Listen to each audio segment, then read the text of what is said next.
Okay, सो आज हम पढ़ेंगे electric field intensity at a point parallel to the rod having continuous charge. Okay, हमने इससे पहले एक चीज पढ़ी थी कि आपके रॉड जो है वो इस तरीके से आपका रॉड है, ठीक है, और इस पे कंटिन्यूअस चार्ज है और हमने इलेक्ट्रिक फील्ड इंटेंसिटी इस पॉइंट पे निकाली थी। ठीक है, ठीक है, ये तो अलोंग द रॉड हो गया, है ना, ये अलोंग द रॉड हो गया, यहाँ पे ये पैरेलल में रखी हुई है। ओके, सो ये इस तरीके से हम इसको ड्रॉ करेंगे। इस डायग्राम को मैं आपको समझा देता हूँ। इसे क्लियर है कि ये रॉड है भाई, एल लेंथ की रॉड है, इस पे पूरा चार्ज है, कंटिन्यूअसली डिस्ट्रीब्यूटेड चार्ज है। ओके, इस पी पॉइंट पे हमने इलेक्ट्रिक फील्ड इंटेंसिटी को निकालना है। ये पी पॉइंट इस रॉड से ए डिस्टेंस की दूरी पे है। भैया हाँ जी साहिल। भैया मैंने रेफरेंस वीडियो देखी तो उसमें ना वो फॉर्मूले यूज कर रहे थे, लीनियर का, वॉल्यूम का, और अलग था, एक और था सरफेस। हाँ हाँ मैंने बुक में देखा था, ये है ये। वो और मतलब यूज करना सीधा क्या है? फॉर्मूला, हाँ सीधा उससे ही। 1 मिनट में भी लाता हूँ। कितने फॉर्मूले लगाओगे ऐसे? 3 ही थे उसमें, वॉल्यूम का था, वो एक वो लीनियर था और एक स्क्वायर का था। नहीं नहीं, वो गॉस का लगेगा ना, जब आप गॉस थ्योरम पढ़ोगे ना, जब आप गॉस थ्योरम पढ़ोगे तब क्या होगा कि आपको हाँ रिंग का निकालना होगा, आपको स्फेयर का निकालना होगा, तो आप एक गॉसियन सरफेस मानोगे। उसने आर्क के लिए भी कर रखा था यही। गॉस थ्योरम लगेगी, अब पता नहीं उसने गॉस थ्योरम लगा के ही कर दिया होगा, may be, I am not sure.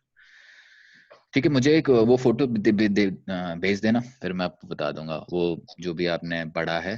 ठीक है, उसको मुझे ठीक है भेज देना, फिर मैं आपको समझा दूंगा कि वो करने की क्या कोशिश कर रहा है। ठीक है, मोस्ट प्रोबेबली ये गॉस थ्योरम ही है।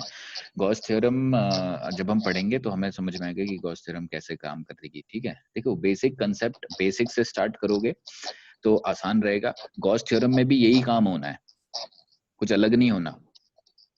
ठीक है, अगर गॉस थ्योरम को अगर आप पढ़ोगे तो यही चीज होती है उसमें भी। तो आपको जो स्टेप्स हैं वो स्टेप्स पकड़ के रखने हैं। स्टेप्स क्या हैं? सबसे पहले आपको चार्ज डेंसिटी पता होनी चाहिए। ठीक है, दूसरी चीज आपने छोटा चार्ज मानना है, एक पॉइंट चार्ज। ठीक है, उसका डीएल लेना है, फिर उसके बाद उसमें वो एंगल कितना बनाएगा, ये सारी चीजें आपको पकड़ के रखनी है। इसलिए मैं बोल रहा हूँ अगर आप हर एक चीज को डिराइव करोगे अपने आप से तो आपको ये स्टेप्स प्रैक्टिस हो जाएंगी, मतलब याद हो जाएंगे ऑटोमेटिकली कि अच्छा ये करना है, ये करना है, ये करना है। उसके बाद चाहे वो रॉड हो चाहे वो कुछ भी हो, उससे कोई फर्क नहीं पड़ता। ठीक है, अभी अगर मैं ये पी पॉइंट के को इधर ना लगा के इधर दे दूं या इधर दे दूं या इधर दे दूं, उससे कोई फर्क नहीं पड़ने वाला ना, क्योंकि स्टेप्स तो सेम है। समझ रहे हो आप? ठीक है भैया। ओके, चलो। ओके, तो यहाँ पे ओके फाइन, तो ये पी पॉइंट पे हमें निकालना है। ओके, तो यस, तो ये डायग्राम क्लियर है, किसी को डाउट तो नहीं है भाई? ए डिस्टेंस पे है ये पी पॉइंट इस रॉड पे, ये रॉड ये मिड पॉइंट से ये डिस्टेंस पे नहीं है, राइट? तो आपको समझ में आ रहा होगा कि θ1 is not equal to θ2, right?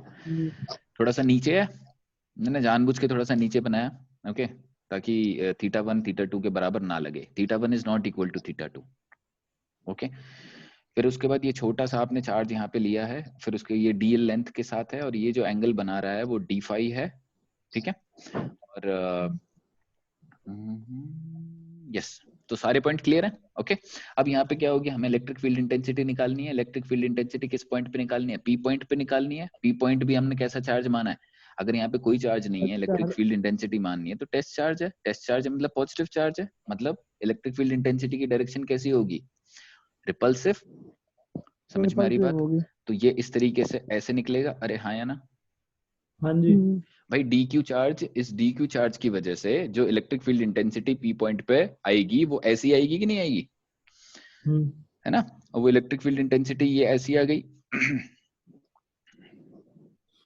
Okay, तो आप क्या करो कि आपने एक और चीज मान लेनी है अब, कि ये जो एंगल है, ये जो छोटा सा ये एंगल जो बना है, ठीक है, ये एंगल है आपका फाई। नहीं, डी फाई तो अंदर वाला है, ये वाला है फाई एंगल। ये अल्फा मान ले, कंफ्यूजन नहीं होगी, है ना? अल्फा ले लो। ठीक है, ये अल्फा एंगल है, कोई दिक्कत तो नहीं है ये अल्फा एंगल मानने में? ठीक है, नहीं। ये हो गया आपका ए, ठीक है, ये हो गया आपका ए, और ये डिस्टेंस जो है, इस डिस्टेंस को हम मान लेते हैं आर। ये कौन सा डिस्टेंस है? Distance between d q and P. तो यहाँ पे लिख देता हूं मैं, ठीक है, क्या क्या चीजें हमने मानी हुई हैं। Distance between d q and p आपने माना है आर, ओके। फिर आपने माना है angle between a and r, alpha. Yes, ये ए लाइन है, ये ए डिस्टेंस है, और ये आर डिस्टेंस, इन दोनों के बीच में जो एंगल है वो अल्फा है। ठीक है, क्लियर है, कोई दिक्कत तो नहीं है? ठीक है, चलो अब आगे बढ़ते हैं। तो ये इलेक्ट्रिक फील्ड इंटेंसिटी इस तरफ बनेगी, तो ये इलेक्ट्रिक फील्ड इंटेंसिटी के दो कंपोनेंट बनेंगे, सिंपल सी बात है, कोई दिक्कत वाली बात नहीं है। ठीक है, क्या किधर किधर बनेंगे? एक ऐसा बनेगा और एक ऐसा बनेगा, हाँ है ना? अगर आप ए को इस तरीके से मानोगे तो एक ये कॉस कंपोनेंट ये रहा, और एक ये, सॉरी, एक कंपोनेंट ये रहा और एक कंपोनेंट ये रहा। अब यहाँ पे अल्फा एंगल ये है, तो अल्फा एंगल ये वाला हो जाएगा, हाँ, वर्टिकली अपोजिट एंगल। तो ये वाला जो कंपोनेंट है वो क्या हो जाएगा आपका? ई कॉस अल्फा, और ये वाला कंपोनेंट क्या हो जाएगा? ई साइन अल्फा। अरे हाँ, है ना? एक कंपोनेंट हो जाएगा ई कॉस अल्फा और एक कंपोनेंट हो जाएगा ई साइन अल्फा। यस, तो आपको अगर इलेक्ट्रिक फील्ड इंटेंसिटी पूरी निकालनी है तो आपको क्या करना पड़ेगा? इसको पूरा इंटीग्रेट करना पड़ेगा और इसको पूरा इंटीग्रेट करना पड़ेगा, अलग अलग, राइट? यही तो कंसेप्ट है ना? एक्स कंपोनेंट को आप इंटीग्रेट करोगे और वाई कंपोनेंट को आप इंटीग्रेट करोगे, है ना? यहाँ पे कोई भी चीज कैंसिल नहीं होगी। क्यों नहीं कैंसिल होगी? क्योंकि हमने नीचे ले रखा है, ठीक है। अगर बिल्कुल बीच में होता तो कैंसिल हो जाता। कौन सा कंपोनेंट कौन सा कैंसिल हो जाता? साइन कंपोनेंट कैंसिल हो जाता, ओके। लेकिन हाँ, क्योंकि कुछ जो आधे चार्ज नीचे की तरफ है वो आपकी इलेक्ट्रिक फील्ड इंटेंसिटी ऊपर की तरफ बनाएंगे, और जो चार्ज ऊपर की तरफ है वो इलेक्ट्रिक फील्ड इंटेंसिटी नीचे की तरफ बनाएंगे। तो उनका जो साइन कंपोनेंट है वो कैंसिल हो जाएगा एक दूसरे की तरफ, ऐसे बनेगा ना साइन कंपोनेंट, राइट? तो कैंसिल कर देगा वो। लेकिन क्योंकि ये पी पॉइंट थोड़ा सा नीचे है तो ये साइन कंपोनेंट पूरा तरह कैंसिल नहीं होगा, इसलिए जानबूझ के नीचे बनाया गया है ताकि आपको वाई कंपोनेंट को इंटीग्रेट करना पड़े और आपको समझ में आए कि होता क्या है। समझ में आ रही बात? तो ई का एक एक्स कंपोनेंट होगा और वो कंपोनेंट होगा आपका ई कॉस अल्फा, और एक ई का वाई कंपोनेंट होगा जो होगा ई साइन अल्फा, राइट? अब जो इलेक्ट्रिक फील्ड इंटेंसिटी है वो किसकी वजह से डिपेंड करेगी? चार्ज। भाई वेरी किसकी वजह से करेगी? चार्ज की वजह से। और चार्ज का वेरिएशन कौन लाएगा? Angle, right? ये यहां से यहां स्वैप मारेगा ना, एंगल मारेगा यहां से यहां स्वैप। तो अगर आपको साइन अल्फा लेना है, मतलब आप अल्फा को टारगेट करो, तो अल्फा कहां से कहां तक जाएगा? अगर मैं अल्फा को -θ2 से θ1 तक वेरी करवा दूं, देखो -θ2, ये पूरा एंगल θ2 था ना, ये वाली लाइन और ए के बीच में एंगल θ2 है, तो -θ2, देखो अल्फा को टारगेट करो, अल्फा आपका -θ2 से लेके θ1 तक जा रहा है, -θ2 से लेके θ1 तक। अगर ये पूरा चला गया अल्फा, तो पूरा कवर हो गया कि नहीं हो गया? कवर पूरा स्वैप कर दिया उसने, और पूरा स्वैप कर दिया मतलब इंटीग्रेशन मेरी -θ2 से लेके θ1 तक की होनी है, और सबको मुझे किसकी टर्म्स में लिखना है? अल्फा की टर्म्स में लिखना है। मुझे इंटीग्रेशन अल्फा की टर्म्स में करना है, और लिमिट क्या होगी मेरी? -θ2 से लेके θ1। क्लियर है भाई? जो लिमिट बनेगी वो बनेगी मेरी -θ2 से लेके θ1 तक, सॉरी गलत हो गया, अपर लिमिट -θ2 क्यों लेंगे? हाँ, -θ2 इसलिए लेंगे क्योंकि बाबू अल्फा की अल्फा वेरी कर रहा है, राइट? जब अल्फा 0 है, जब अल्फा नीचे जाएगा तो उसके लिए तो वो माइनस हो गया ना। अच्छा, हाँ, ऊपर वाले के लिए ऊपर के लिए प्लस हो गया। भाई जब अल्फा हाँ। है, अल्फा आपका इस तरीके से नीचे घूमेगा, जब ये अल्फा नीचे घूमेगा मतलब कहां तक घूमेगा? नीचे, -θ2 तक नीचे घूमेगा। अल्फा के लिए तो वो माइनस है। एक बार हाँ। नीचे कूदना है और एक बार फिर ऊपर जाना है। ऊपर जाना है θ1, ऊपर जाने को अगर आप पॉजिटिव लोगे तो नीचे जाने को नेगेटिव लेना पड़ेगा। हाँ, ये नंबर लाइन की तरह। हाँ, तो -θ2 से लेके θ1 तक अगर आप वेरी करोगे इसको तो बात बन जाएगी। θ1 से -θ2 तक भी वेरी कर लो, मतलब ये बस बोलने का तरीका है, अपर लिमिट लोअर लिमिट कुछ भी हो। ओके भाई, मैं पहले θ1 जा रहा हूँ, θ1 से लेके -θ2 तक जा रहा हूँ, कोई दिक्कत? कोई दिक्कत नहीं है। मैं -2 θ2 से लेके +θ1 तक जा रहा हूँ, समझ रहे हो? तो आप स्वैप कैसे भी करो, उससे कोई फर्क नहीं पड़ता। तो लिमिट चाहे -θ2 से θ1 लिख लो या फिर θ1 से -θ2 लिख दो, कोई फर्क नहीं पड़ेगा उस बात से। समझ में आ गई बात? ठीक है, तो अब मुझे क्या निकालना, मुझे इस e की वैल्यू निकालनी है मोस्ट इंपॉर्टेंटली, है ना। मुझे इस e की वैल्यू निकालनी है in terms of alpha, in terms of alpha या डी अल्फा। भाई डी अल्फा चाहिए ना मुझे यहाँ कहीं, तभी तो इंटीग्रेशन हो पाएगी, अदरवाइज इंटीग्रेशन नहीं हो पाएगी। तो अब e को निकालते हैं। चलो, यही चीज है, हर एक क्वेश्चन में ऐसे ही करना है। आपने एक बार सारे क्वेश्चन कर लिए, आपको ये पूरा आ जाएगा। बाबू देखो, पहली बार में सबको डाउट होते हैं, मेरे को भी होते हैं, लेकिन जब धीरे धीरे आप हर एक चीज, हर एक डेरिवेशन करोगे। मेरी दिक्कत क्या होती थी, मेरे टाइम में मैं एक डेरिवेशन कर लेता था, मुझे लगता है ऐसी तो डेरिवेशन है सारी और हम कर लेंगे बाकी। ऐसा नहीं होता, समझ रहे हो? एक बार पढ़ के कोई याद नहीं रख सकता, आइडेंटिक मेमोरी नहीं है कि फोटो खींच गई कैमरे में। ओके, तो प्रैक्टिस करनी है। प्रैक्टिस कैसे करोगे आप? कभी रॉड का लो, कभी उसका लो, कभी जनरल केस बनाओ, कभी 90 डिग्री का बनाओ, कभी कुछ बनाओ, राइट? ओके, तो चारों पांचों करने हैं पूरे।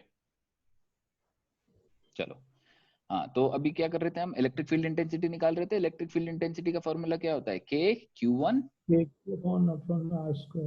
R square, right? तो ए है ना, देखो ए के, तो के तो बाहर निकल जाएगा। Q1 मतलब DQ की वजह से ले रहे हैं हम E, तो राइट, तो DQ लिखेंगे चुपचाप।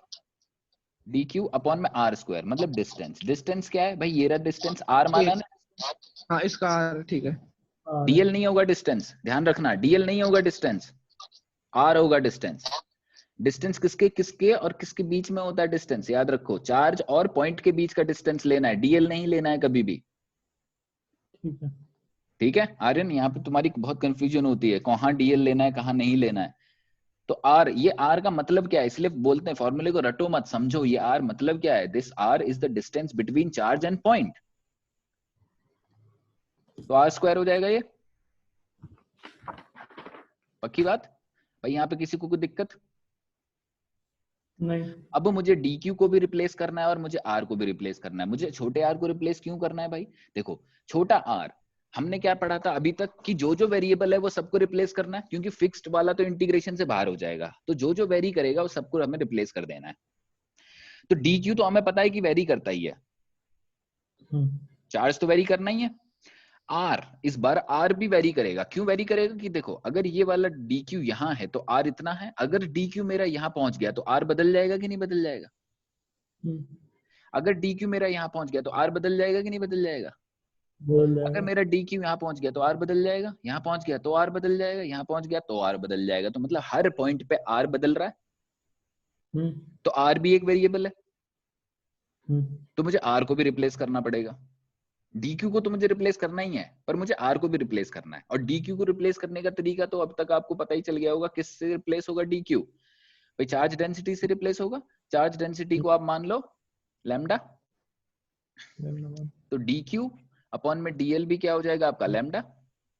DQ क्या हो जाएगा? Lambda DL। भाई अब तक तो याद ही हो गया होगा कि DQ को तो ऐसे ही रिप्लेस करते हैं, हर बार में ऐसे ही रिप्लेस किया है भाई। यस, हाँ।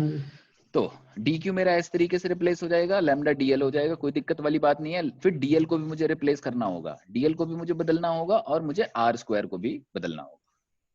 ठीक है, अब R स्क्वायर का देख लो, R स्क्वायर कैसे रिप्लेस होगा। पहले R कैसे रिप्लेस होगा? R को रिप्लेस करने के लिए आपको क्या करना पड़ेगा? ये ट्राइंगल को लेके आना पड़ेगा, क्योंकि R यहाँ पे है। तो मैं अगर इस ट्राइंगल को यहाँ बनाऊं, देखो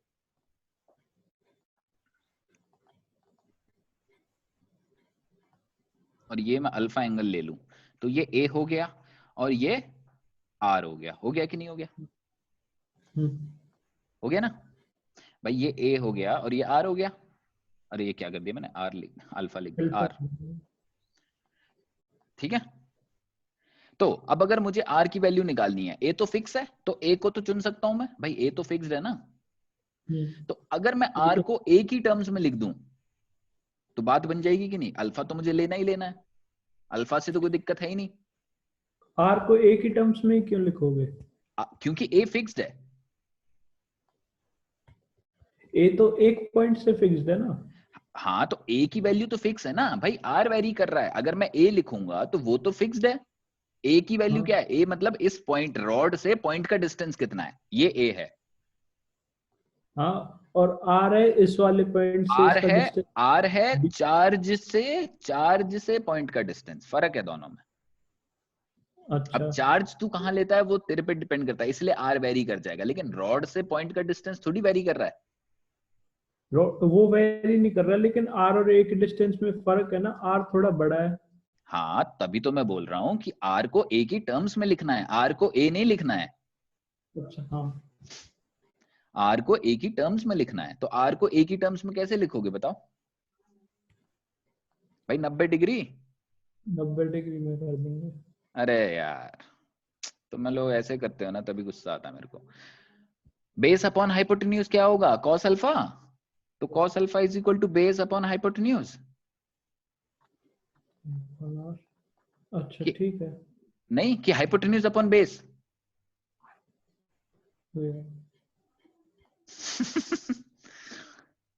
अन्नू जी, हाँ जी, क्या होता है cos, cos theta, base upon hypotenuse. Base upon hypotenuse. और साइन,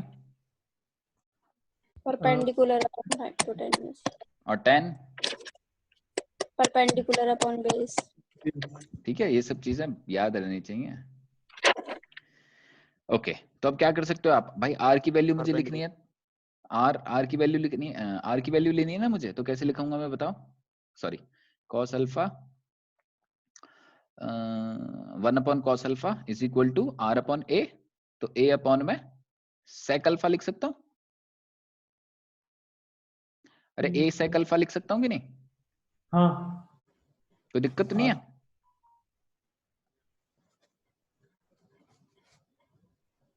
बताओ।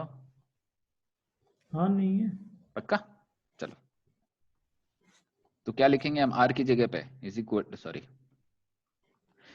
Is equal to k d q upon में सेक स्क्वायर अल्फा, और ए स्क्वायर आ जाएगा आगे, ए स्क्वायर सेक स्क्वायर अल्फा लिख सकते हैं। अरे भाई आर क्यू मैंने क्या लिखा, आर को मैंने लिखा ए सेक अल्फा, ये इंपॉर्टेंट है, हाँ ठीक है, यही पॉइंट है जहां पे आपको ध्यान देना है। तो r is equal to a sec alpha हो गया, तो a square sec square alpha हो गया, कोई दिक्कत वाली बात नहीं है। अब देखो नेक्स्ट, अब मुझे किसको रिप्लेस करना है, डी क्यू को रिप्लेस करना है, डी क्यू तो ऑलरेडी अल्फा डीएल हो गया, तो क्या हो जाएगा ये के, sorry, alpha D L upon में A square sec square alpha, yes. अब मुझे डीएल को रिप्लेस करना है, डीएल की जगह पे क्या आना चाहिए बताओ, डीएल की जगह पे क्या आना चाहिए, डी अल्फा आना चाहिए ना भाई, इंटीग्रेट करना है मुझे, अल्फा की टर्म्स में इंटीग्रेट करना है, एंगल की टर्म्स में इंटीग्रेट करना है, तो डीएल हटके डी अल्फा आना चाहिए कैसे भी करके, हाँ पक्का। देखो तब क्या कर सकते हैं हम यहाँ पे, हम क्या करते हैं, इसी ट्राइंगल को लेते हैं वापस, आर की टर्म्स में तो कुछ नहीं कर सकते, ये वैल्यू मेरी एल हो जाएगी, अगर इसको मैं एल मान लूं तो भाई ये एल लेंथ है, ये लेंथ है एल, ठीक है, इसको एल मान सकते हैं। तो टेन अल्फा क्या हो जाएगा मेरा, परपेंडिकुलर अपॉन बेस, तो एल अपॉन में ए हो जाएगा कि नहीं हो जाएगा, हो जाएगा। अब मुझे डीएल चाहिए ना, तो डीएल बना लो भाई यहाँ, तो क्या करूं मैं, इसको डिफरेंशिएट कर डालूं दोनों तरफ, तो डीएल आ जाएगा इस तरफ, हाँ है ना भाई, डीएल से डिफरेंशिएट करना है मुझे, तो एंगल को डिफरेंशिएट कैसे करते हैं, एंगल को तो कर ही देते हैं और फिर उसके बाद उसका डिफरेंशिएशन, भाई आपने पता नहीं डिफरेंशिएशन, तो टेन टेन का डिफरेंशिएशन क्या होता है, sec square alpha d alpha is equal to dl upon में ए, तो क्या हो जाएगा ये बताओ, dl a sec square alpha d alpha is equal to dl, पक्का,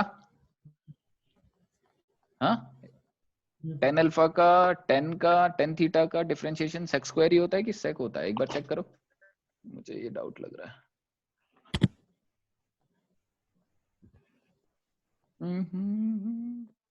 चेक करना एक बार इसको, मेरे को इसको डाउट लग रहा है। differentiation of tan theta. What is the derivative of tan x? sec 2x दिखा रहा है। tan x का d by d डेरिवेटिव होता है sec square x, सही है, sec square x, ठीक है। ओके तो sec square x होता है तो sec square alpha d alpha is equal to dl, पक्की बात।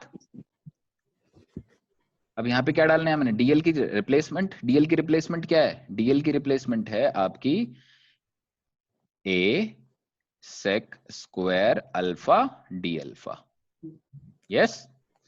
अब यहाँ पे क्या करो, k अल्फा dl की रिप्लेसमेंट है a sec square alpha d alpha upon में a square sec square alpha. sec square cut गया भाई, a से a कट गया, राइट।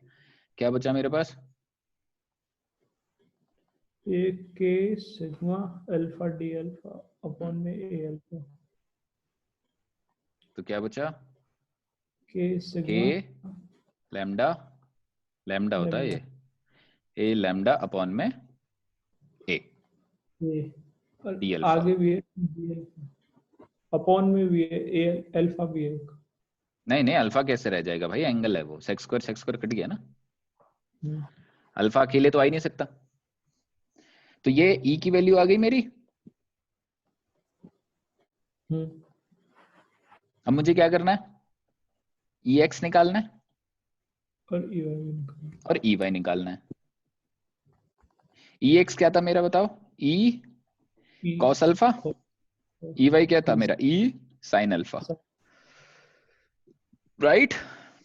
तो ex निकालेंगे तो e की वैल्यू क्या है, k लैम्डा अपॉन में a, इसको तो बाहर ही निकाल देता हूं, integration of cos alpha d alpha, limit कहां से कहां तक लोगे आप, थीटा 2 से थीटा 1 माइनस थीटा 2 से लेके थीटा 1 तक, ठीक है। और यहाँ पे भी कैसे निकालोगे आप, यही चीज होगी, k अल्फा अपॉन में a integration of minus theta 2 से लेके theta 1 sine alpha d alpha, पक्की बात। तो कैसे होगा ये बताओ, cos अल्फा का differentiation sine minus sine, minus sine, yes, upon में a upper limit minus sine theta 1 minus lower limit, तो minus plus minus minus plus sine theta 2। सही है। अभी बता दो कहीं, फिर मेरे को स्क्रीनशॉट लेके भेजो, अभी देख लो। पर भैया उसमें गलत था, फिर भी वो डेरिवेशन ठीक हो गया था। अरे उससे कोई फर्क नहीं पड़ता यार, मैं तेरे को अभी भी बताया ना, अगर मैं यहाँ पे थीटा 2 या वो थीटा 1 लिख दूं, हाँ तो इससे कोई फर्क नहीं पड़ता, लिमिट आगे पीछे माइनस का फर्क पड़ा होगा बस, वो तुम्हें नोटिस नहीं किया होगा। अगर मैं ऊपर लिमिट अपर लिमिट को आगे लिख दूं और लोअर लिमिट को पीछे लिख दूं, तो सिर्फ माइनस का फर्क पड़ता है, हाँ, वो तुमने नोटिस नहीं किया होगा। डायरेक्शन का तो आ ही जाएगा ना उसमें। तो वही मैं कह रहा हूँ ना, तो तुमने नोटिस नहीं किया होगा, वो मैग्नीट्यूड में फर्क नहीं पड़ा होगा, आई में फर्क पड़ेगा, वो नोटिस नहीं हुआ होगा। ओके, तो ये हो गया आपका ex, और इसी तरीके से ey कैसे निकलेगा बताओ, के अल्फा अपॉन में ए, के अल्फा अपॉन में ए साइन का कॉस आता है, सॉरी, k अल्फा अपॉन में a integration of minus theta 2 theta 1 sine alpha d alpha, right. k alpha upon में a इंटीग्रेशन साइन का सॉरी साइन का इंटीग्रेशन cos अपर लिमिट माइनस माइनस, तो plus हो जाएगा ये cos थीटा 2, राइट। तो ey मेरा निकला है ये, और ex निकला है मेरा अल्फा अपॉन में a sign theta 1 plus sine theta 2। ये माइनस क्यों आया भाई, यहाँ पे माइनस क्यों लिखा मैंने, गलत है ना। Sine minus theta minus sine minus theta minus sine theta ही होता है ना। कॉस का माइनस साइन होता है। नहीं ये बताओ, साइन माइनस थीटा क्या होता है? माइनस साइन थीटा ऐसे लिख सकते हैं। हाँ, और cos minus theta? Cos minus theta को कॉस थीटा लिखते हैं। हाँ हाँ, माइनस नहीं लगता, नहीं, माइनस नहीं कॉस आता बाहर भाई, कॉस मुझे पता नहीं एब्जॉर्ब है, मुझे पता नहीं है। नहीं, कॉस एब्जॉर्ब कर लेता है, 11th में पढ़ा था ये हमने ओके, मैथ में। फिर तो ये माइनस होगा और ये प्लस होगा और ये माइनस हो जाएगा। इसीलिए तो वो कॉस का इंटीग्रेशन में माइनस साइन आ जाता है। लॉजिक लगाने लग गया लड़के। ठीक है, तो ये क्या हो जाएगा? Plus sine theta 2। ओके, अब देखो एक चीज और बताई जाती है बुक में आपको, इसको बुक में और एक तरीके से खेला जाएगा और जो आपको कंफ्यूज कर देगा। देखो जब हम इस वेरिएबल इसकी बात करते हैं, जो हमारा ई एक्स है, ये ई एक्स कहीं ना कहीं इस रॉड के परपेंडिकुलर है ना, तो इसको हम परपेंडिकुलर इलेक्ट्रिक फील्ड भी बोल देते हैं। बुक में ई परपेंडिकुलर करके भी लिख के आएगा, तो कंफ्यूज नहीं होना। This is perpendicular electric field intensity and this is parallel electric field intensity. Parallel क्यों है? क्योंकि रॉड से पैरेलल है, और ये परपेंडिकुलर क्यों है? क्योंकि रॉड के परपेंडिकुलर है। ठीक है, तो इसमें कोई ऐसी रॉकेट साइंस नहीं होगी, कोई अलग सी चीज नहीं आ गई, उसने बस अलग तरीके से इसको लिख दिया। अगर अब वो क्या करेगा, अब आपसे क्वेश्चन पूछेगा कि परपेंडिकुलर इलेक्ट्रिक फील्ड कितनी होगी, पैरेलल इलेक्ट्रिक फील्ड कितनी होगी, समझ रहे हो?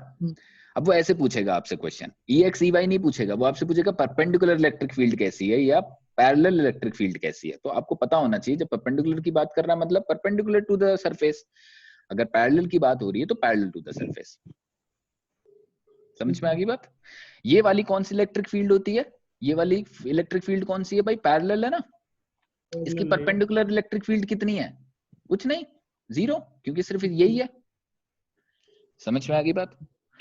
तो ये 1 मार्क क्वेश्चन बन सकता है कि अगर आपका एक पॉइंट रॉड के एकदम अलोंग रखा हुआ है तो उसकी परपेंडिकुलर इलेक्ट्रिक फील्ड कितनी होगी, या फिर उसकी परपेंडिकुलर इलेक्ट्रिक फील्ड या पैरेलल इलेक्ट्रिक फील्ड कितनी होगी। तो आपको मतलब कंफ्यूज करने के लिए, परपेंडिकुलर के लिए पूछ लेगा, 4 ऑप्शन दे देगा, आप ई को टिक कराओगे, आप बोलोगे भैया आपने यही बताया था, पर भैया ने ये नहीं बताया था, भैया ने बोला था कि perpendicular electric field along the line 0 होती है। ठीक है, तो यहाँ पे थोड़ा सा डायग्राम बना लेना, थोड़ा सा दिमाग लगाना क्वेश्चन में और काम बन जाएगा। तो ये पैरेलल और परपेंडिकुलर का कंसेप्ट क्लियर हुआ? ठीक है, तो चलो अब एक लास्ट टॉपिक है, फिर आपका ये electric field intensity due to continuous charge rod वाला सिस्टम खत्म हो जाएंगे और हम गॉसियन सरफेस पे कूदेंगे। ठीक है, तो यहाँ पे अगर यही चीज, अभी तो फाइनाइट रॉड है, अगर इनफाइनाइट होती तो क्या? अप टू एन ले लेते। नहीं, अभी तो रॉड है आपकी फाइनाइट, फाइनाइट है मतलब यहां तक है बस, है ना। अगर इनफाइनाइट होती तो मतलब क्या है भाई, फाड़ के निकल जाती ना इसको, और नीचे तक पूरी थी, यहां तक, राइट, पूरी निकल जाएगी ये। और आप इस पॉइंट पे निकालोगे भाई, जब आप एंगल वेरी करोगे, जो अल्फा है आपका, वो जो वेरी होगा, तो वेरी कहां से कहां तक हो रहा था? -θ2 से लेके θ1 तक वेरी हो रहा था। लेकिन अगर ये इनफाइनाइट हो जाएगा तो ये θ1 और θ2 क्या बन जाएंगे भाई? 90 बन जाएंगे कि नहीं? थोड़ा सोचो, पहले तो ऐसा है आपका, फिर उसके बाद इनफाइनाइट होता जाएगा, मतलब ये बढ़ते चले जाएंगे कि नहीं चले जाएंगे? अरे बढ़ते चले जाएंगे, चले जाएंगे, इन्फिनिटी मतलब एकदम, हमें नहीं पता ना एंड कहाँ है उसका, हमें नहीं पता इसका एंड कहाँ है। तो ये जो लाइन बनेगी, ये लाइन स्ट्रेट होती चली जाएगी कि नहीं होती चली जाएगी? हाँ। और इन्फिनिटी जाएगी तो और स्ट्रेट होती चली जाएगी। कितनी स्ट्रेट हो जाएगी? इतनी स्ट्रेट हो जाएगी। दो पैरेलल लाइंस, दो लाइंस इन्फिनिटी पे मीट करती हैं, मतलब क्या है? वो पैरेलल हो गई भाई। यही तो करते आ रहे हैं हम। जब रे लाइट, जो लाइट ऑफ रे है, वो जब इन्फिनिटी से आती है तो पैरेलल रेज मान लेते हैं कि नहीं हम उनको? हाँ। तो ऐसे ही मानना है इसको भी, तो मतलब आगे जाके पैरेलल होगी, पैरेलल होगी मतलब θ1 और θ2 90 डिग्री के हो गए। तो क्या करना है? कुछ नहीं करना, हमने ये बना रखे हैं, निकाल रखे हैं, सॉरी ये हमने निकाल रखे हैं, इनमें आपको θ1 θ2 की जगह पे -90 और 90 डाल देना, काम खत्म हो गया आपका। अच्छा समझ रहे हो ना, बात तो यही है भाई, यही तो जनरल केस है। जनरल केस में आप वैल्यूज को बदल दो, बात खत्म हो गई। यहाँ पे आप 60 डिग्री का कर लो तो जितना ऊपर θ1 था θ2 था, क्वेश्चन अगर घुमा के दे रहा है तो θ1 θ2 दे रखे होंगे उसने, नहीं दे रखे तो आप उसको मानोगे कि भाई 50% पे है, 45% पे, कितने पे भी है, तो आप θ1 θ2 डालो। ये जनरल केस है एक। किसका जनरल केस है ये? इस चीज का जनरल केस है भाई, अगर पैरेलली रखा हुआ पॉइंट कोई भी, ठीक है। अब ये एंगल कितना भी हो सकता है ना, θ1 θ2 की वैल्यू मैं आपको 30-40 दे दूं तो भी क्या फर्क पड़ता है, 30-60 दे दूं मैं आपको θ1 θ2 की वैल्यू, तो इलेक्ट्रिक फील्ड इंटेंसिटी नहीं निकाल सकते आप? निकल जाएगी। ऐसे ही देगा आपको, क्वेश्चन देगा 30-40 के, 30 और 60 के एंगल है और आपसे पूछेगा कि पैरेलल इलेक्ट्रिक फील्ड कितनी है। तो आपको ध्यान रखना है कि पैरेलल इलेक्ट्रिक फील्ड पूछिए मतलब साइन वाली पूछिए, मतलब वाई वाली पूछिए, समझ रहे हो? और ये पूछेगा परपेंडिकुलर इलेक्ट्रिक फील्ड निकालो, तो आपने ध्यान रखना है कि आपके एक्स वाली पूछी जा रही है। वैसे भैया परपेंडिकुलर वाली तो आपने 0 बताई थी, और पैरेलल वाली क्या होगी? No no no no no, perpendicular इस केस में 0 होगा बाबू, इस केस में 0 नहीं होगा। अच्छा इस केस में 0 होगा परपेंडिकुलर, क्योंकि लाइन यही है ना, इसकी परपेंडिकुलर है ही नहीं ना कहीं, वाई कंपोनेंट कहाँ है इसका, है ही नहीं। हाँ मैं बोल रहा था कि एमसीक्यू पूछ लिया जाएगा ऐसे कि एक को ये डायग्राम बोला जाएगा और आसपास में बोला जाएगा कि इलेक्ट्रिक परपेंडिकुलर इलेक्ट्रिक फील्ड कहाँ है।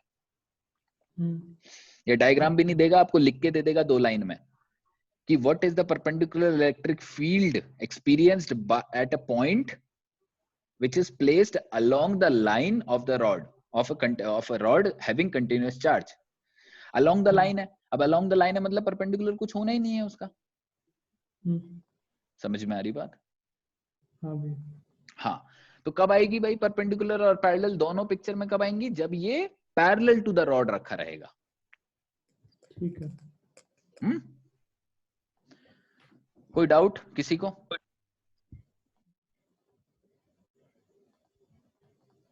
क्लियर है मामला? हाँ और अनु, जो आपने क्वेश्चन पूछा था मेरे से, जो 2 वो उसमें देखो आप अपने आपने एक चीज ये देख भी रखी है, आपने वो कुट्टी काटने की मशीन देखी है? कुट्टी काटने की? गन्ना निकलता है, गन्ने का जूस पिया है कभी? हाँ हाँ हाँ देखिए। उसमें दो रिंग नहीं चलती? हाँ उसके अंदर गन्ना जाता है। हाँ। तो 2 ग्रिलों को आपको वो समझना था और गन्ने को वो रॉड समझना था और लगा देना था हिसाब। नहीं? हाँ अब आ गया, बाद में समझ। हाँ, ठीक है। ठीक है।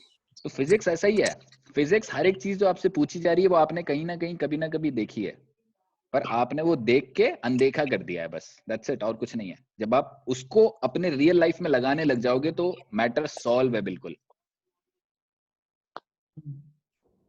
और बहुत मजा आने लगेगा फिजिक्स के साथ। जब तक इसको एक चैप्टर थ्योरी की तरह पढ़ोगे तब तक कोई मजा नहीं है।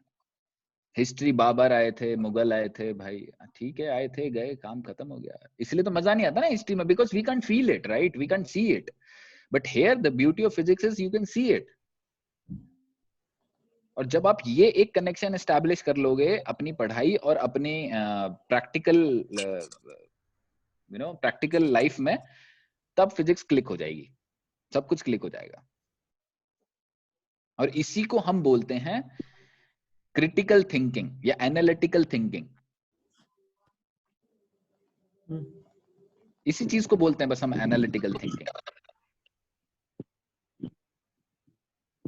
ठीक है, मुझे भी नहीं पता था अनु, मैं सही बताऊं, मुझे भी नहीं पता था जब आपने वो क्वेश्चन पूछा, लेकिन हाँ सबसे पहला मेरे को डायग्राम देख के दिमाग में आया कुट्टी काटने की मशीन। या हम जाट आदमी भाई, हमने कुट्टी बहुत काटी है, तो कुट्टी काटने की मशीन। आप लोगों ने गन्ने का जूस देखा होगा, तो गन्ने का जूस का एग्जांपल दे दिया मैंने दूसरा। मशीन वही है, सेम कंसेप्ट वही है। ठीक है, चलो फिर मिलते हैं परसों और पढ़ते रहो। चलो बाय।